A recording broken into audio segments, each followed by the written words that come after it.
Alors, aujourd'hui, donc, on est en 2024. L'année s'annonce tout sauf calme.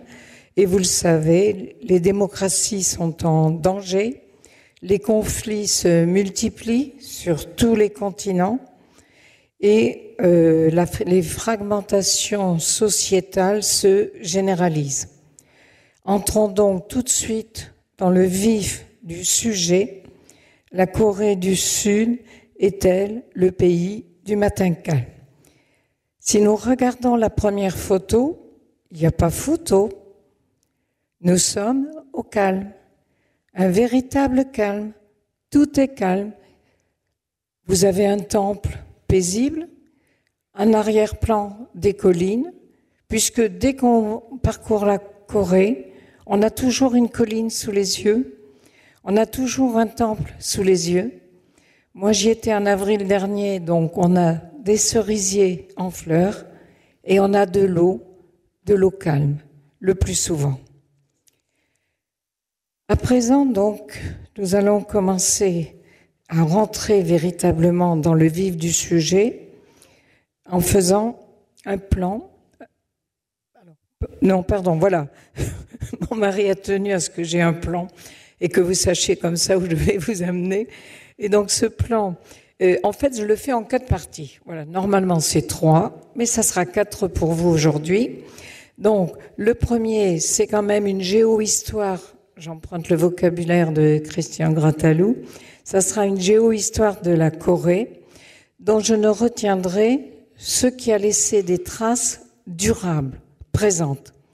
Donc ça sera la première partie. La deuxième partie, eh bien, la Corée, vous le savez, a connu ces dernières décennies des situations plus que difficiles. Et donc j'ai intitulé cette deuxième partie « Partition ». Réunification, on a failli y accéder, espoir et désespoir aujourd'hui. Depuis quelques jours, vous savez que là on est au sommet de l'actualité.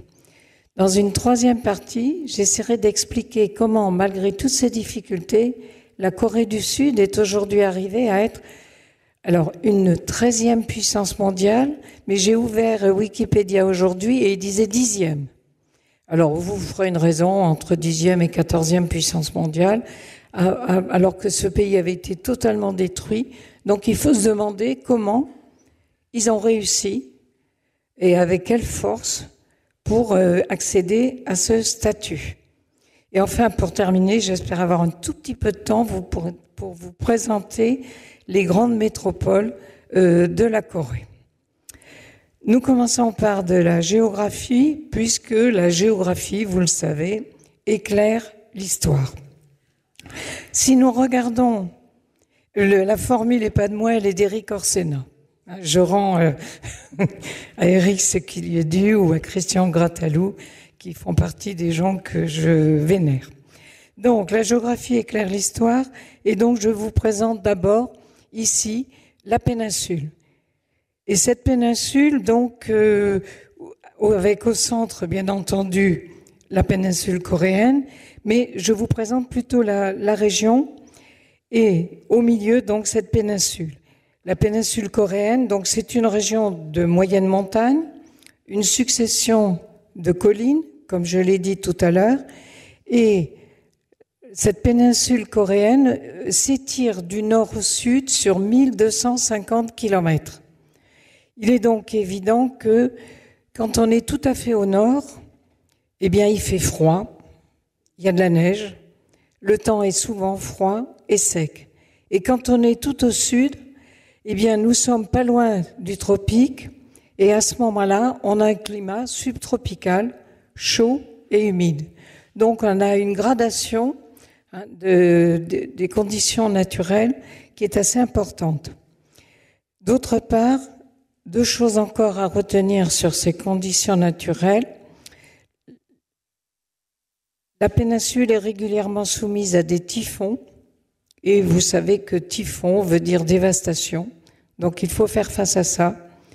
Et également, la région est fréquemment soumise à des tremblements de terre, le dernier ayant eu lieu au Japon il y a quelques jours à peine, au nord de Tokyo, c'est-à-dire à la latitude de Séoul.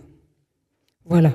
Donc, tout le mois de janvier, je me suis dit, mon Dieu, il va falloir encore que j'inclue une catastrophe, une deuxième, une troisième. Voilà. Donc, je vous ai présenté, avec une photo et avec une carte, cette péninsule. Dans un deuxième temps, donc, je vais faire... Oui, suivant, pardon. Voilà. Donc, une péninsule toujours convoitée, depuis 5000 ans au moins, mais je ne vous donnerai que les périodes qui ont laissé des traces, qui ont laissé une empreinte qu'on peut retrouver facilement aujourd'hui. Donc, cette politique, cette géopolitique de la péninsule, je la ferai en 8 ans. Alors, je vais essayer d'aller vite quand même, puisque la péninsule a toujours été convoitée. Alors, par les Mongols, par les Mandchous, par les Chinois, par les Japonais. Voilà. Donc, je vais essayer de le faire en 8 ans rapidement. Les premières traces qu'on trouve d'une installation des populations dans la péninsule, c'est ce que j'ai appelé le temps des nomades sibériens. Alors, ces nomades donc venaient certainement du fleuve Amour, de la région du fleuve Amour, et sont arrivés donc par le nord. Alors vous allez me dire, est-ce que des nomades laissent des traces? Eh bien oui, ils en ont laissé 3. La première trace, c'est la langue. La langue que l'on pratique aujourd'hui en Corée est une langue ouralo-altaïque. Oui, si tu veux. Oui, oui. Voilà. Bon, on va y arriver. Donc, nomades sibériens qui arrivent, vous voyez, Khitan, mais ça peut être des fois Mandchourie, Mongolie. Enfin, voilà, ils arrivent du nord et la langue actuellement parlée est d'origine, donc, ouralo-altaïque. La deuxième chose qui a perduré dans la péninsule, on y arrive, hein. La deuxième chose qui a subsisté, c'est la tradition de ces sépultures, qui sont de mégalithiques. Alors, quand on est nomade, on ne construit pas de palais, hein, on ne construit pas de temple, puisqu'on se déplace tout le temps. Mais ces nomades voulaient quand même enterrer leurs morts dignement. Et les mégalithes qu'on trouve en Corée, j'allais dire, elles sont entièrement semblables à celles qu'on trouve en Bretagne. J'ai des amis ici qui m'ont fait découvrir les mégalithes bretons. Hein. Donc, on enterre le mort, dessus on met un tumulus, et puis quelques arbres, et puis éventuellement on tourne autour du tumulus. Et ce tumulus ici, je l'ai photographié dans le sud de la péninsule. Donc vous voyez que l'importance des nomades du Nord a laissé des traces sur l'intégralité de la péninsule. Et la troisième chose que je retiendrai de ces nomades, c'est des croyances. On a toujours le souci de dire une croyance, une pensée, une religion, une philosophie. Donc j'allais dire ici une croyance qui n'a pas totalement disparu, et qui est à la source des nombreuses pensées, plus ou moins religieuses, plus ou moins philosophiques, qui vont s'enchaîner ici. Le deuxième temps important, c'est l'emprise chinoise. Alors, l'emprise chinoise, elle a toujours existé, et cette carte en témoigne, avec 2 temps forts, qui sont le premier donc sous l'empire des Tang et le deuxième sous l'empire des Qing. Mais plus ou moins fort, plus ou moins longtemps, l'emprise de la Chine et de sa civilisation a été très importante. Je retiendrai aussi, comme précédemment, les choses qui ont perduré et qui ont marqué la péninsule aujourd'hui. La première chose qui a perduré jusqu'à aujourd'hui quasiment, c'est le fait que l'Empire chinois a toujours été géré par une élite de fonctionnaires. Voilà. Alors que d'habitude, quand on prend un territoire, c'est une armée ou c'est un pouvoir religieux. Ici, non, c'est vraiment l'exception. Ce sont des hauts fonctionnaires, donc ils sont nommés. Hein, c'est pas une dynastie, ils sont nommés. Et ces hauts fonctionnaires vont donc laisser, première chose, l'écriture chinoise, c'est-à-dire une écriture d'idéogramme. Et cette écriture, vous verrez à la fin de la conférence que l'écriture coréenne, est issue de ces idéogrammes chinois. La deuxième chose importante, la troisième, donc les hauts fonctionnaires, l'écriture, et la troisième, c'est Confucius.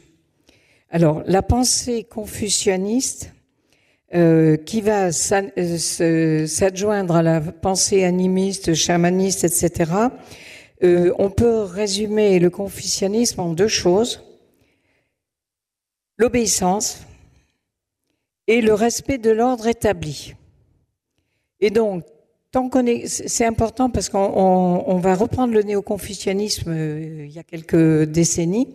Donc, ce qui est important, c'est qu'une fois qu'un fonctionnaire a administré une région, il installe le confucianisme et donc il dit aux gens, vous voyez, si vous êtes respectueux de la religion, vous respectez l'ordre établi, vous êtes obéissant, vous respectez la hiérarchie. Donc vous avez une place dans la société et cette place, il n'en faut pas changer. Le temps suivant, c'est le temps où enfin des Coréens sont à la tête de leur péninsule. Alors, c'est pas si simple que ça, mais cette péninsule va se diviser souvent. Alors, les royaumes coréens, voilà. Alors, cette péninsule, c'est très très compliqué, mais fondamentalement, soit il y a eu 3 royaumes, que vous voyez ici, soit un royaume a réussi à s'emparer de tous les autres et à imposer sa loi. Donc, ça serait trop long de dire de telle date à telle date, ils étaient 3 royaumes, de telle date à telle date, ils se sont unifiés, puis de telle date à telle date, ils se sont de nouveau séparés, guerre après guerre. Donc, ce qu'il faut en retenir, c'est à ce moment-là l'arrivée du bouddhisme. Et l'arrivée du bouddhisme est devenue religion officielle au IVe siècle. Et à partir de ce moment-là, donc la population a dû adorer Bouddha. Oui, alors mon premier Bouddha. Alors ici, c'est vraiment le début du syncrétisme, hein, puisque la Corée, c'est vraiment le monde du syncrétisme. On absorbe toutes les religions et toutes les religions laissent une trace. Ici, sur le chemin d'un temple, donc j'ai repéré ce cairn. Le cairn, c'est un amas de pierres. Et quand on adore la nature, qu'on est chamaniste ou animiste, on adore la nature. Et donc, on ramasse des pierres. Et chaque pierre montre qu'on adore les pierres et comme élément de la nature. Et ici, on a collé sur le cairn, ça s'appelle un cairn, il y en a au Tibet, il y en a partout. Eh bien, on a collé un Bouddha. Voilà. Donc, syncrétisme. Sur un même tout petit monticule, on a à la fois donc deux modes de pensée. Temps suivant, alors Bouddha, hein, vous savez que ça vient par la vallée du Gange, que ça passe par la Chine et que ça arrive par le nord. Alors, ce qu'on retiendra de Bouddha, puisque on va le retrouver dans la pensée, enfin dans le monde coréen aujourd'hui, il y a des Bouddhas tout le temps. Il y a des Bouddhas partout. Il faut juste savoir que lorsque Bouddha est assis, il est pensif, il réfléchit. Quand le Bouddha est debout, il montre la voie. Et enfin, quand le Bouddha est assis et ventru, c'est signe de prospérité. Et c'est donc la prospérité qui vous attend. Alors après, il y a 2 écoles, le grand véhicule et le petit véhicule. Soit Bouddha est tout seul, soit il a une série de bodhisattvas, on dirait des saints, autour de lui. Nous y reviendrons. Donc, temps suivant, oui, ça, la bouddhisme. Alors, temps suivant, donc, la péninsule coréenne unifiée. Voilà, je m'étais un peu plantée. Voilà. Ici. Voilà. Alors là, la péninsule, vous la voyez du temps où elle est divisée en 3. Et la péninsule actuelle. Bon, on reprendra cette carte 1 ou 2 fois dans le courant de la soirée. Donc, cette péninsule ne va jamais rester finalement totalement indépendante. Du 12e de 918 à 1293, c'est les Mongols qui reviennent. Alors, qu'est-ce qu'ils laissent comme traces les Mongols? Eh bien, ce coup-ci, pas trop. Pas trop de traces. Le temps des sépultures dont on avait parlé est passé. Mais simplement, il y a quand même des noms qui sont connus. Le plus connu donc de ces Mongols est Kubilai Khan, et dont le petit-fils Gengis Khan, qui a été chef suprême des Mongols, a lui laissé beaucoup de traces, puisqu'il est arrivé jusqu'aux portes de chez nous. Et la période suivante est dite période du matin calme. Quand on dit pays du matin calme, à l'époque on dit pays Chauzon, et Chauzon veut dire matin calme. Donc, après les invasions des Uralo-Sibériens, les invasions de la Chine, les invasions, l'arrivée des différentes religions, arrive et l'Empire mongol, enfin, on se calme, et la Corée devient le pays du matin calme. Alors, pendant 3 siècles, c'est à peu près calme, et Séoul devient la capitale,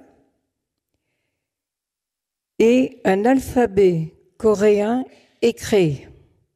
Donc jusque-là, on avait les idéogrammes chinois. À présent, on a un alphabet coréen dont je vous montrerai un exemplaire tout à l'heure, mais qui s'inspire, on l'a dit, des idéogrammes chinois.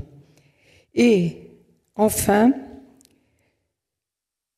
sous ces dynasties purement coréennes, le bouddhisme prend une telle ampleur que les moines bouddhistes sont sur le point de s'emparer du pouvoir. Et à ce moment-là, eh bien, les responsables de la dynastie des Yi reviennent sur le confucianisme pour réimposer l'obéissance et la hiérarchie. Donc les moines bouddhistes, ça suffit. Il ne faut pas que vous preniez trop d'ampleur. Il faut qu'on revienne au néo-confucianisme avec les 2 valeurs, l'obéissance et le respect de l'ordre établi. Et toute contente d'elle, finalement, cette Corée qui réussit pendant 3 siècles à ne pas avoir d'invasion, va même se fermer un petit peu trop. Va s'enfermer au point de n'accepter personne d'autre, en se disant on est bien entre nous, donc il n'est pas question que quelqu'un nous dérange. On repousse les tentatives d'invasion et on a appelé ça le royaume ermite. Alors dans ce royaume ermite, il y a quand même quelques missionnaires catholiques qui arrivent à s'infiltrer. Alors, ça sera la 2e religion importante, le christianisme, en Corée. Aujourd'hui, à peu près 20% de la population se dit bouddhiste et 20-25% se dit chrétienne. Donc, les premiers missionnaires qui arrivent sont des missionnaires. Donc, on les reverra après, voilà. Donc, ce sont des missionnaires catholiques et qui arrivent donc à s'installer. Et pourquoi? Comment ils arrivent à s'installer? Comment ils arrivent à pénétrer? C'est que justement, dans la société d'ordre et d'obéissance, il y a des gens qui trouvent que puisqu'ils sont tout en bas de l'échelle, ils voudraient bien monter. Et avec le confucianisme, on peut pas. Chacun doit rester à sa place. Et donc, à ce moment-là, les missionnaires catholiques disent, ben non, avec nous, vous pouvez monter dans l'échelle sociale.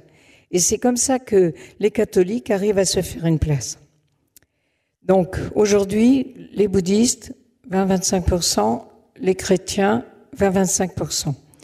Le 7e temps de mon histoire, c'est le temps de la domination japonaise, donc de 1910 à 1945. Jusqu'à 1910, finalement, les Coréens avaient réussi, tant bien que mal, à repousser toutes les invasions japonaises. Mais au Japon arrive ce qu'on appelait l'ère Meiji, qui est une ère d'une modernisation extraordinairement rapide. Et donc, quand vous êtes modernisé, vous devenez puissant et vous devenez impérialiste. Et donc, le Japon a essayé de s'emparer de toute la région.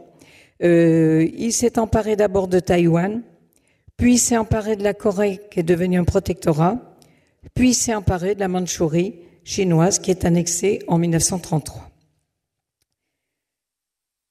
Nous voilà donc arrivés au seuil des temps modernes et à la deuxième partie de cet exposé.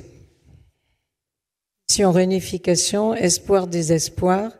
Et cette fois, je vais le faire à 3 échelles. Locale, c'est-à-dire la péninsule, régionale, c'est-à-dire l'Asie orientale et les dragons, et à l'échelle planétaire, donc les relations, celle qui compte le plus, vous en conviendrez aujourd'hui, c'est entre la Chine et les États-Unis. Donc nous arrivons dans des temps difficiles. Ici, je vais essayer donc de travailler, je vous l'ai dit, à 3 échelles. Qu'est-ce qui se passe depuis la Deuxième Guerre mondiale à l'échelle de la péninsule? Puis, qu'est-ce qui se passe si on observe la Corée avec son environnement proche? Et puis, qu'est-ce qui se passe si on passe à l'échelon planétaire? À l'échelon de l'échelle de la péninsule coréenne, on peut observer 4 temps. Le premier temps, donc, c'est la capitulation du Japon. Mais immédiatement, lorsque le Japon a enfin capitulé et que la Corée, donc, a pu se débarrasser de la présence japonaise, eh bien, malheur à elle, hein, aussitôt, donc, arrivent les grandes puissances. Et donc, dans cette période de l'après-guerre, eh bien, la guerre de Corée de 1950 à 1953, beaucoup en ont entendu parler, hein, puisque c'est extrêmement récent. Eh bien, c'est une guerre civile, enfin, poussée évidemment par des puissances étrangères. C'est une guerre civile qui a fait entre 2 et 4 millions de morts, 3 millions de déplacés, sans compter bien sûr toutes les destructions matérielles qui ont anéanti cette péninsule. Alors, au bout de ces 4 années de guerre, un armistice est signé. Et j'ai bien dit armistice et non paix. Et aujourd'hui encore, nous sommes dans un régime d'armistice et non pas de paix. La paix n'a jamais été signée. Un armistice a été signé le 27 juillet 1953. Bon, ce c'est pas important. Mais cet armistice, donc, il vous est présenté ici. Comment on a décrété que ça suffisait de s'entretuer? Donc, la Corée du Nord est passée sous la dépendance de la Chine voisine. La Corée du Sud est passée sous la dépendance de l'Occident. Et entre les deux, puisqu'il fallait bien qu'il y ait une sorte de ligne de front sur laquelle on arrête de s'entretuer, on a créé ce qu'on a appelé la DMZ, la zone démilitarisée. Alors, cette zone démilitarisée, vous la voyez, elle a été fixée, donc, sur Terre, hein, autour du 38e parallèle, mais si vous regardez sur la carte, sur mer, on n'a toujours rien fixé. Et en fait, il y a 2 lignes. Il y a une ligne qui est la zone maritime, dite celle de l'ONU, et une autre ligne maritime qui est celle de la Corée du Nord. Et vous savez qu'en ce moment, il y a des obus qui pleuvent. Ils pleuvent là. Hein, les gens sont fous, mais pas totalement, donc c'est là que ça pleut, hein, dans cet interstice entre la zone maritime décidée par l'ONU et la zone maritime décidée par la Corée du Nord. Donc cette DMZ, eh bien, DMZ, voilà. Si certains ont connu le mur de Berlin, bon, j'ai vu le mur de Berlin. Donc effectivement, vous savez, c'est une zone horrible avec des miradors partout, des soldats partout. Il n'y a qu'une chose en liberté, c'est les lapins. Puisque les hommes n'ont pas le droit d'y aller et les lapins pullulent dans cette zone. Je suppose que c'est la même chose ici en Corée.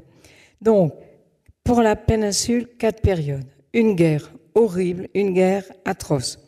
Dans un deuxième temps, la guerre cesse en 1953 et il y a une sorte de paix qui s'installe entre les 2 Corées. On les appelle les sœurs ennemies, mais voilà, on ne s'entretue plus, on s'observe, et c'est forcément 2 sœurs ennemies, puisque l'une s'installe dans le monde communiste, et ce monde communiste prône, alors c'est très stalinien au départ, c'est très nationaliste, Et finalement, eh bien, ça ressemble tout à fait à l'URSS, puisque la Corée du Nord va dépendre de la Chine et de l'URSS, au moins dans un premier temps. Les deux Corées vont rester ennemies jusqu'en 1998. Donc, vous voyez, c'est un très long terme où on ne se parle pas. Bon, d'abord, on s'entretue. Après, on est sœurs ennemies jusqu'en 1998. Et, à un moment, on croit que ça y est, tout va redevenir sympathique. Et on appelle cette période la politique du rayon de soleil, qui va durer de 1998 à 2008. Pendant cette période, les Coréens pensent que tout est possible. En tout cas, les 3/4, selon des sondages, les 3/4 des Coréens du Sud pensent que c'est bon, on va se réunifier. Et on va se réunifier comment? Comme l'Allemagne. C'est-à-dire que comme l'Allemagne, réunifiée, on va devenir fort. Aux richesses du Nord, on va ajouter les technologies du Sud, on va se débarrasser des puissances internationales et cette péninsule réunifiée deviendra quelque chose de fort. Et les Coréens y croient. Et à un point tel que... Photo suivante. Voilà, je voudrais vous présenter cette photo qui représente certes une clôture de fil de fer barbelé, mais qui est constellée de drapeaux coréens. Et ces drapeaux coréens, qui devaient être les drapeaux de toute la péninsule, ils ont quand même beaucoup de sens.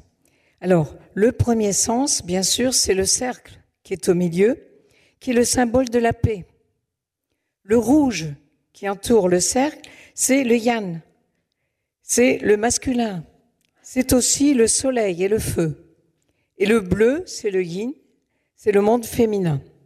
Et donc vous voyez que sur les 4 côtés, il y a ce qu'on appelle des trigrammes et qui représentent le ciel, la terre, l'eau et le feu.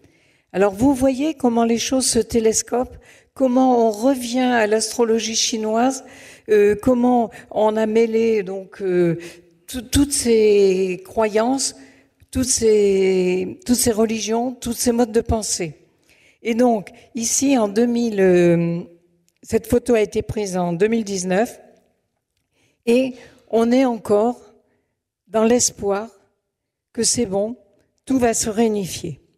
Et puis, le 4e temps arrive et c'est l'escalade, la montée des tensions qui ne s'arrête pas jusqu'à aujourd'hui.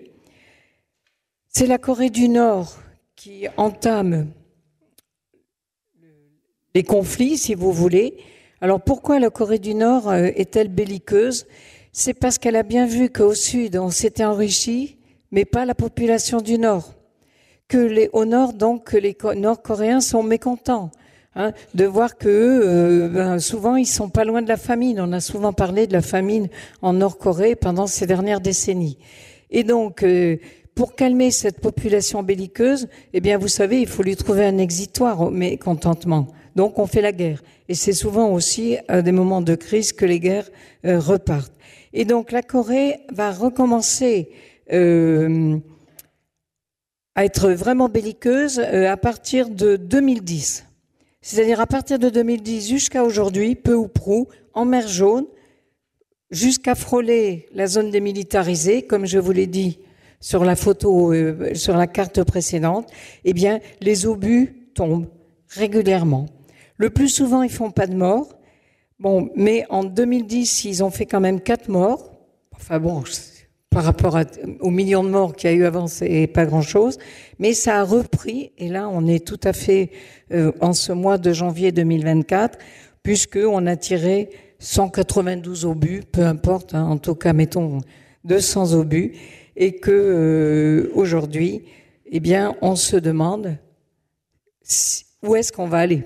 C'est-à-dire qu'on est au sommet des tensions, et non seulement donc la Corée du Nord recommence à lancer des obus sur le Sud, mais le pire, c'est peut-être ce que je vais vous donner maintenant, mais vous l'avez peut-être lu dans les journaux, le 16 janvier, donc il y a 2 jours, la Corée a annoncé la dissolution de l'agence de réunification. Voilà, c'était il y a 2 jours.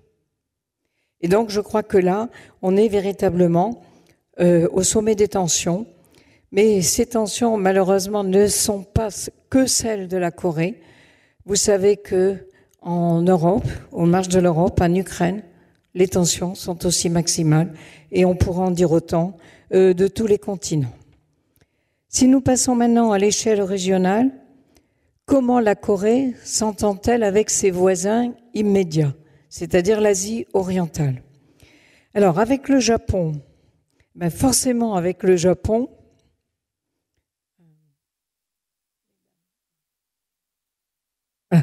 alors avec le Japon, les relations sont restées extrêmement difficiles. Vous avez tous entendu parler que pendant la colonisation de la Corée par le Japon, eh bien le Japon a créé un système de... Ça s'appelle les dames de confort. Donc, lorsque les soldats japonais ont envahi la Corée, eh bien, ils ont réclamé pour leurs soldats des dames de confort, donc des femmes prostituées. Et ici, sur cette photo, vous voyez comment aujourd'hui on se rappelle ces dames-là.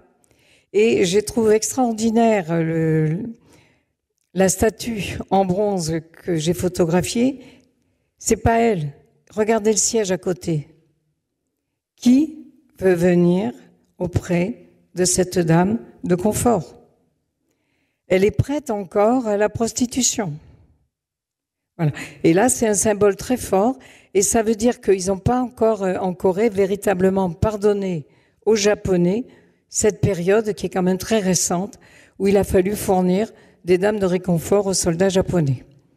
Et derrière, eh bien, vous avez ce qu'il y a partout en Corée. Dès qu'on arrive sur une place, eh bien, il y a des temples. Et puis derrière, il y a des immeubles. Donc, les relations avec le Japon sont restées très, très, très difficiles, totalement absentes dans un premier temps.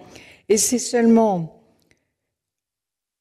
au milieu des années 60 que des relations diplomatiques vont se recréer. Et puis, c'est surtout les intérêts économiques des uns et des autres qui va jouer. Parce que le Japon devient une très, très grande puissance, mais au Japon, on manque de main-d'œuvre. Et donc, le Japon a besoin de main-d'œuvre.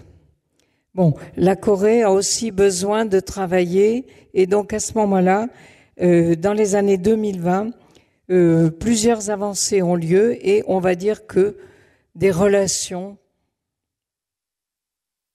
presque aimables se nouent entre le Japon et la Corée. Si je regarde maintenant les voisins qu'on appelle, vous savez, il y a les 4 dragons, Singapour, Hong Kong et Taïwan. Alors Singapour, c'est un peu loin, c'est une île qui a son indépendance, on n'en parle plus. Mais dans l'environnement proche, il y a Hong Kong. Et vous savez que ce qui s'est passé à Hong Kong a tout de même, si j'ose dire, défrayé la chronique ces dernières années, puisque Hong Kong était une colonie britannique. Et lorsque Hong Kong est devenu indépendant du monde britannique, aussitôt, elle est devenue une région spéciale de la République populaire de Chine. Pékin a toutefois dû promettre de maintenir à Hong Kong la démocratie pendant 50 ans. Je vous laisse juge de la suite des événements. Troisième temps, Taïwan. Alors Taïwan aujourd'hui, vous le savez, nous ne parlons que de ça depuis les élections du 13 janvier. Vous voyez que là, vraiment, ces derniers temps, j'ai dû éplucher le journal matin, midi et soir parce qu'il se passait des choses importantes sur Taïwan. Alors, Taïwan, la Chine le réclame à corps perdu en disant que Taïwan, c'est la Chine. Or ici, il n'y a pas de doute. Lorsque les Chinois n'ont pas voulu accepter le système communiste en 1949, tous ceux qui refusaient la République populaire sont partis à Taïwan. Donc, à Taïwan, Taïwan est peuplé surtout de Chinois. Et donc, et la langue est chinoise. Donc aujourd'hui, Pékin a beau jeu de dire Taïwan, c'est nous. Donc Taïwan doit revenir dans le giron chinois. Et les dernières élections, donc celles du 13 janvier, eh bien, sont aussi compliquées. Parce que si le président actuel, donc depuis le 13 janvier, est indépendantiste, si j'ose dire, hein, c'est-à-dire il veut que voilà, la Chine s'en aille et que Taïwan décide son avenir. Au Parlement, ce sont les forces du Kuomintang qui ont gagné. Et donc c'est un peu comme chez nous, hein, y a deux têtes, l'exécutif et le Parlement, ils n'ont pas la même majorité.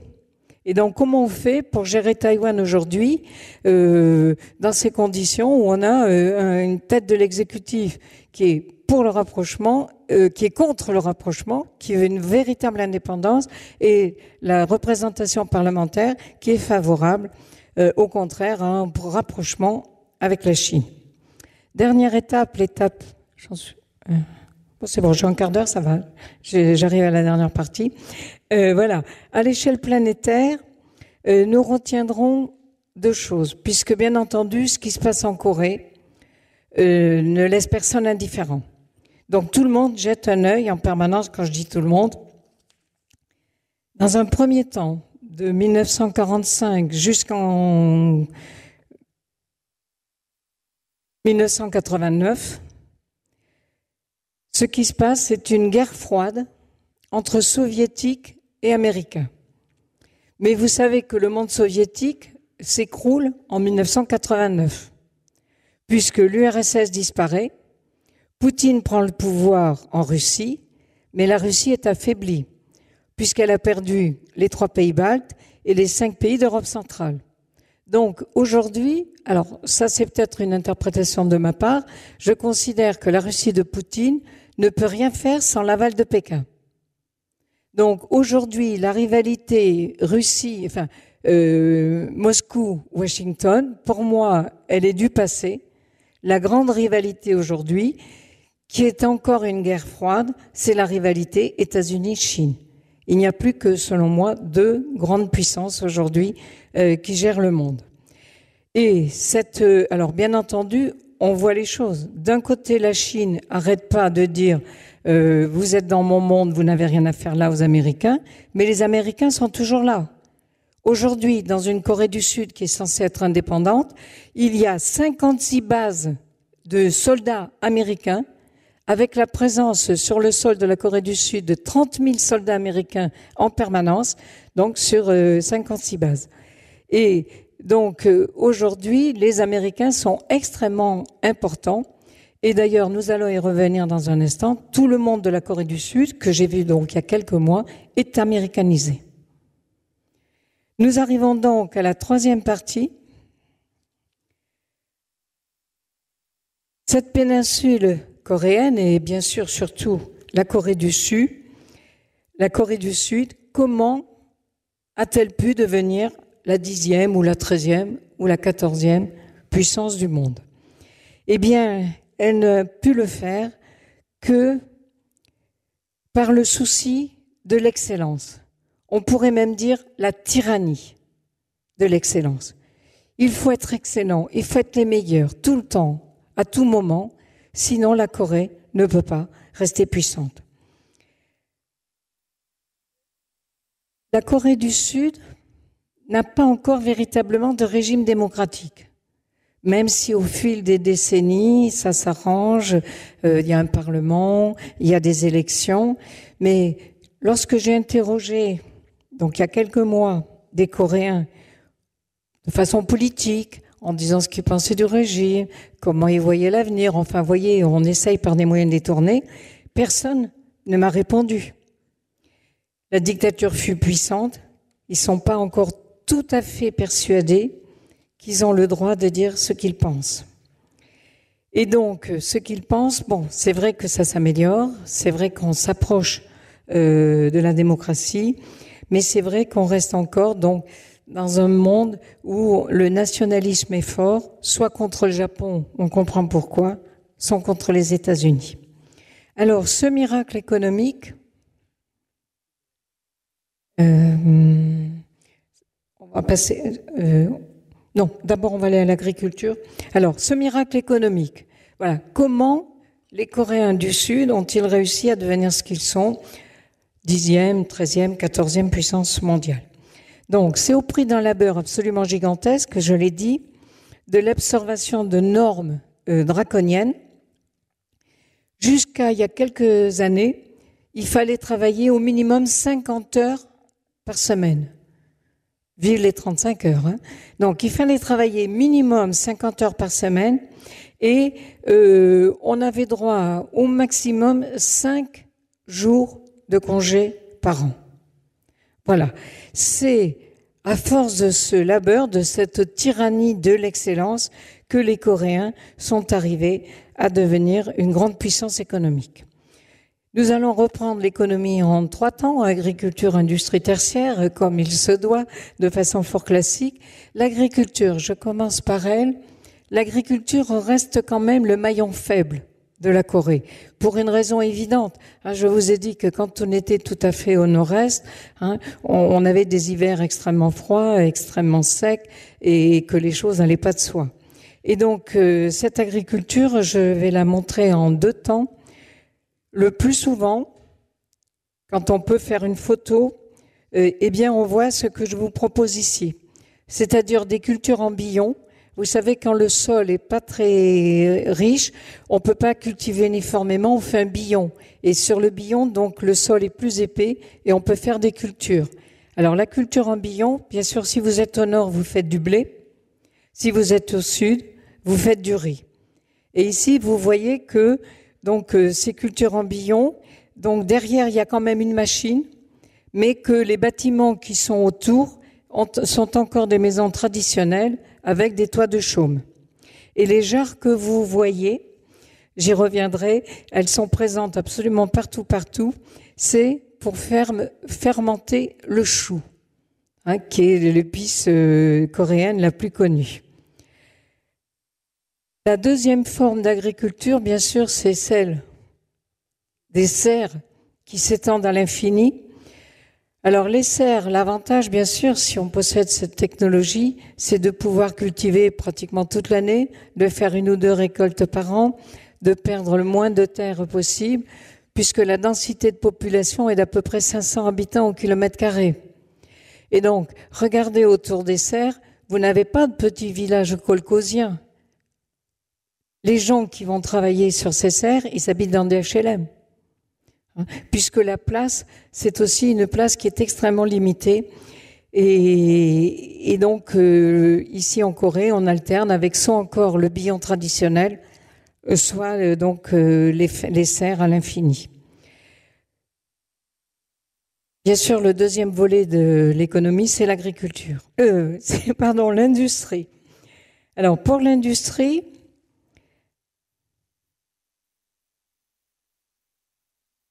il y en aura 2. Mais dans 1 minute, voilà. Alors, l'industrie coréenne, comment s'est-elle développée?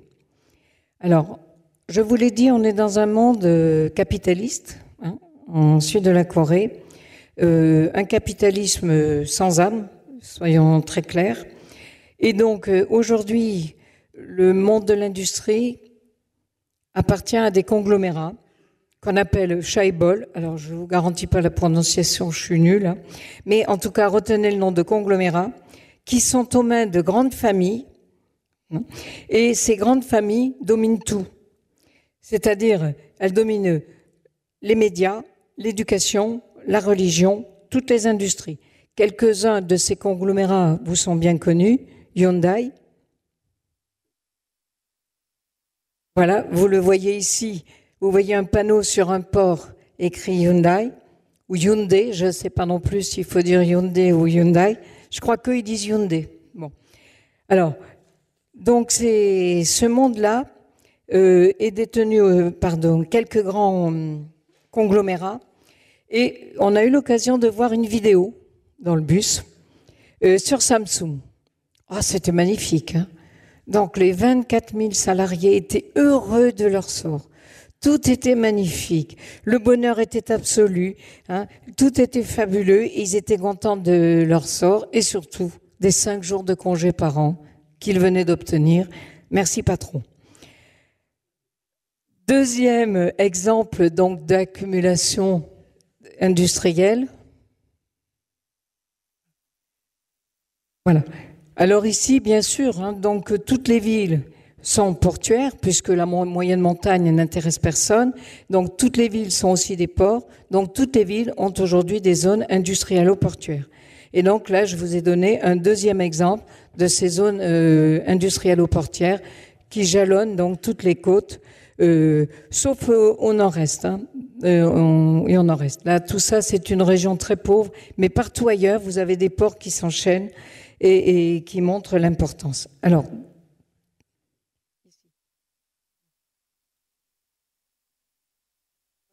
Alors ici, j'ai pris une carte du monde qui est assez récente, mais qui vous montre aussi donc la force de l'industrie coréenne. Vous voyez qu'il y a deux grandes zones, Séoul au nord, le port de Busan au sud, et que tout autour, donc s'accumulent donc des routes, des chemins de fer, etc., pour relier le nord et le sud de la péninsule. Mais vous voyez aussi qu'ils ont, comme chez nous, un système de zones franches. Il y en a une vingtaine ici. Donc vous savez que si vous êtes dans une zone franche, eh ben vous n'allez pas payer tout à fait les impôts comme les autres, etc. Et donc vous allez pouvoir tirer parti de prix plus avantageux parce que vous n'avez pas de taxes à payer. Et donc cette carte indique bien l'importance de l'industrie partout en Corée, sauf, vous le voyez, le grand vide qui est tout à fait au nord-est. Alors, deux mots sur le tertiaire. Donc toutes les activités qui relèvent du tertiaire, l'administration, on l'a vu, on reste dans un système administré depuis la Chine immémoriale. Donc pour l'école, c'est pareil, je vais y revenir dans un instant, il faut que les enfants coréens soient les meilleurs du monde. Et donc l'emprise de l'école est très importante et l'école doit être performante. Et ensuite, pour la santé, c'est la même chose. Alors si j'arrive maintenant à l'école, alors regardez comment un enfant coréen ne peut être que heureux quand il va à l'école. Heureux quand il enchaîne les cours de l'école plus les cours privés. En général, les enfants donc ne font que ça. Ils travaillent à l'école. Les parents leur payent en plus des cours à un point tel que les familles même s'endettent pour faire en sorte que leurs enfants, non seulement soient dans la meilleure école, mais en plus, avec des cours supplémentaires, puissent apprendre 1, 2, 3, 4 langues. Et le résultat aussi, c'est qu'un enfant, ça finit par coûter très cher, et que donc le taux de fécondité est devenu très, très bas. Et donc, les Coréens ont les mêmes problèmes que les Japonais, ils peinent à trouver de la main-d'œuvre. Comment faire dans ce monde où on exige d'eux le maximum, tous les jours, matin, midi et soir? Eh bien, le dernier recours, je crois, de la Corée, c'est la religion. Tout à l'heure, je vous ai déjà beaucoup parlé de la religion. Nous allons y revenir. Voilà ce qui parsème tout le territoire de la Corée. C'est un des temples que nous avons visités. Donc, sur chaque colline, vous avez un temple absolument gigantesque qu'on a essayé de parcourir autant qu'on le pouvait, puisqu'il fallait déjà grimper sur la colline. Ensuite, vous avez vu l'étendue de ces temples. Là, je vais vous montrer une succession de photos qui montrent l'impérieux besoin de la religion comme élément d'unité d'une société très inégalitaire. Donc ici, nous arrivons dans un temple. Vous avez deux moines qui se préparent donc à l'office. Vous avez derrière toujours ce panorama de collines, puisque des collines, les collines, il y en a. Et les temples, bien sûr, il faut apporter des offrandes pour que les dieux vous soient reconnaissants. Alors, je vous ai montré tout à l'heure un cairn, un Bouddha, mais finalement, sur chaque temple, à chaque étage, finalement, on va trouver ce syncrétisme. Et de temps en temps, on se dit, mais alors là, ça vient d'où? Je suis chez Confucius, je suis chez Lao Tse, je suis où? C'est tellement complexe qu'on essaie de faire des photos, mais on ne sait plus quoi on est, sauf qu'on est dans la religion. Voilà ici, donc, des Coréens qui viennent donc prier. Un moine les attend et ils prient. Alors bien sûr, ils prient pour leur salut, surtout pour le salut de leurs enfants et pour que l'avenir leur soit moins douloureux. Alors voilà, sur le temple, j'ai pris une photo de ce tigre et de ce lapin. Et là, on revient à l'astrologie chinoise et au couple que forment par 12, par 2 fois 6. Ici, par exemple, le lapin et le tigre. Le tigre, c'est la force et la bravoure. Et le lapin, c'est la prudence. Attention, le tigre, tu as presque tous les droits. Mais si tu vas trop loin, tu vas tout casser. Et moi, le lapin, je t'incite à la prudence. La bravoure, la prudence. Je reviens à Bouddha, bien sûr. Je vous en avais annoncé de toutes sortes. Ici, Bouddha est tout seul. Ici, Bouddha est debout. Ici, Bouddha vous annonce la voie. Ici, Bouddha est dans un grand véhicule. Ici, Bouddha est entouré des bodhisattvas, ce qu'on appelle souvent nous les saints. Donc Bouddha peut être dans le petit véhicule ou il peut être dans le grand véhicule, peu importe, pour les Coréens. L'essentiel, c'est d'avoir quelque chose qui vous fait vivre pour l'avenir. Je quitte maintenant le monde de Bouddha et j'arrive au christianisme. Le christianisme, je vous avais dit que quelques missionnaires catholiques avaient réussi à passer dans les mailles du pays ermite et du pays fermé. Et ici, c'est un prêtre, un jésuite, qui s'appelle François-Xavier Baudounet, qui est arrivé en 1884 et qui a réussi à convaincre que si les gens qu'il rencontrait, je vous l'ai dit tout à l'heure, voilà, eh bien, voulaient échapper à l'ordre pyramidal où on ne peut pas bouger, eh bien, à ce moment-là, ils n'avaient qu'à adhérer au catholicisme. Et donc ici, vous avez une photo, alors un buste de François-Xavier, et puis une autre photo où on voit François-Xavier en train de convertir la population. Je continue dans la religion. Quand ils ne sont pas confucianistes, laoïstes, etc., eh bien, donc, ils sont chrétiens, mais chrétiens de 2 sortes. Dans un premier temps, c'était que des catholiques. Et ici, je vous montre une église, une cathédrale catholique. Mais vous savez qu'après la Deuxième Guerre mondiale, ce sont les Américains qui se sont implantés. Et eux, ils sont évangélistes. Et donc ici, voilà un des temples évangélistes. Et alors, donc, toutes les sectes évangéliques sont présentées. Donc là, je vous ai mis juste une photo. Comment la Corée peut s'en sortir aujourd'hui en dehors de la religion?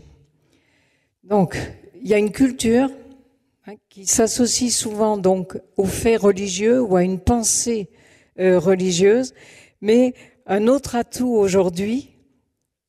Ah pardon, ah oui, j'ai oublié. Alors, j'essaie de tenir... Ça va, j'ai 5 minutes, voilà. Alors, donc j'essaie de tenir dans les temps, donc j'oublie des choses, je suis désolée. Donc, si beaucoup de gens ont réussi, beaucoup de gens ont fait avancer la Corée, eh bien, les modestes, comme on l'appelle là-bas, les modestes, eh bien, ils sont nombreux, mais peu visibles. Je vous donne ici 2 exemples. Dans la rue, on voit quand même des gens qui tirent encore des rebuts, en essayant de les valoriser d'une façon ou d'une autre. Et également, l'habitat précaire, comme partout, eh bien, ça existe, et en Corée aussi. Alors, cette photo est étrange. Quand on arrive dans un temple pour honorer le Dieu de votre choix, eh bien, très souvent, les Coréens louent ces vêtements. Et ils se déguisent, mais c'est aussi une façon d'avoir du respect pour la culture. Et donc, vous pouviez louer des vêtements comme ça pour aller au temple. Et ils ont bien voulu que je les photographie. Voilà. Donc, ils louent ça et ils vont au temple comme ça le samedi ou le dimanche pour rester en accord avec leur culture. Alors, bien sûr, la gastronomie coréenne ne vous est pas inconnue. Et si vous êtes un peu curieux, il y a 2 plats préférés selon que vous êtes plus ou moins riche. Si vous n'êtes pas très riche, vous vous contentez d'un plat de nouilles surmonté d'un peu de choux fermenté et d'herbes vertes.